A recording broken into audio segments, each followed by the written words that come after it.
Hello everyone, welcome back to my channel.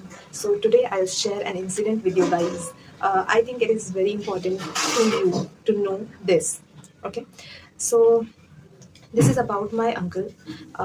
मेरे uncle का 2 साल पहले उनका एक छोटा सा एक्सीडेंट, लाइक जैसे आप रोड पर चलते हो और आपका हाथ लग जाए किसी बाइक से, किसी कार से और किसी भी व्हीकल से, तो वैसे ही उनका हाथ एक ट्रक के साइड कॉर्नर से थोड़ा टकरा गया. आई मीन उनको लग गई, ठीक है, पर उन्होंने उसे इग्नोर किया क्योंकि उन्हें ना ज़्यादा पेन थी और ना मतलब उन्हें ज़्यादा प्रॉब्लम नहीं हो रही थी, तो उन्होंने उस चीज़ को इग्नोर कर दिया कि ठीक है, ऐसा होता रहता है. और सच में ऐसा होता रहता है. तो फिर क्या हुआ, फिर उनको आफ्टर टू ईयर्स उनके हाथ में थोड़ा थोड़ा पेन रहने लगा. और उसी वक्त हमारी दादी का एक छोटा सा एक्सीडेंट हो गया जिसमें उनके पैर में फ्रैक्चर आ गया. तो मेरे अंकल ने उन्हें उठाकर गाड़ी में बैठाया. तो हमें लगा कि हो सकता है मे बी दादी को उन्होंने उठाया है तो उनके हाथ में पेन शुरू हो गया. तो वो पेन उनका जब मसाज करते तो फिर नॉर्मल हो जाता था. ऐसा 4 to 5 months हुआ and after that without any issue हाथ खुद ही उनका फ्रैक्चर हो गया. आई मीन अचानक से उनके हाथ से एक आवाज़ आई और वो टूट चुका था. फिर हम लोग अपने जो नज़दीक में जो भी हॉस्पिटल है वहाँ पर उनको लेकर गए और हम लोग डॉक्टर के पास गए. पहले डॉक्टर ने बोला that we need to replace the bone, क्योंकि वहाँ पे एक छोटा सा मार्क था. मैं वो फोटो लगा दूंगी, यू कैन सी दैट. तो वो मार्क था. उन्होंने बोला कि वो बोन हम हटा देंगे वहाँ से and you will be fine. तो फिर अंकल को एक डाउट आ रहा था, सेकंड थॉट मे बी. तो वो दूसरे डॉक्टर के पास गए और उन्होंने बोला that it may be cancer. तो उन्होंने 5 to 10 हॉस्पिटल्स और डॉक्टर्स की रिकमेंडेशन हमें दी और हमने एक चूज़ किया जो हमें सही लगा और हम लोग वहाँ चले गए. और ये सब हुआ 7th of April को. एंड आफ्टर दैट हम लोग दूसरे डॉक्टर जो उन्होंने रेकमेंड किया था उनमें से एक चूज़ करके हम लोग निकल पड़े. 2 months तक हमारा ट्रीटमेंट चलता रहा. बायोप्सी हुई, बायोप्सी में रिपोर्ट वॉज नॉर्मल, सब कुछ सही था. फिर डॉक्टर ने बोला कि हमें ऑपरेट करना होगा, सर्जरी करनी होगी.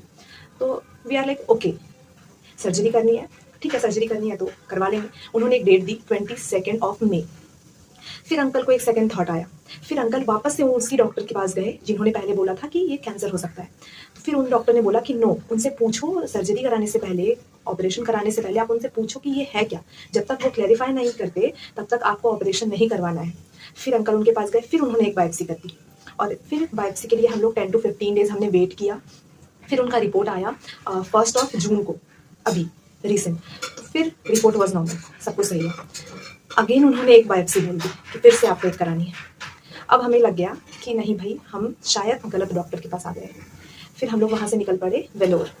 और अभी अंकल वेलोर में है और डॉक्टर ने बोला दैट इट्स अ ट्यूमर. ये ट्यूमर है, अब कैंसरस है या नॉन कैंसरस है वो आफ्टर 2-3 days हमें पता लग जाएगा. तो ऐसे मतलब इंसिडेंट्स होते हैं जिनके बारे में हम कभी सोचते भी नहीं कि हाँ, एक छोटा सा जो हमें चोट लगा है वो इतना बड़ा कभी इशू बन सकता है.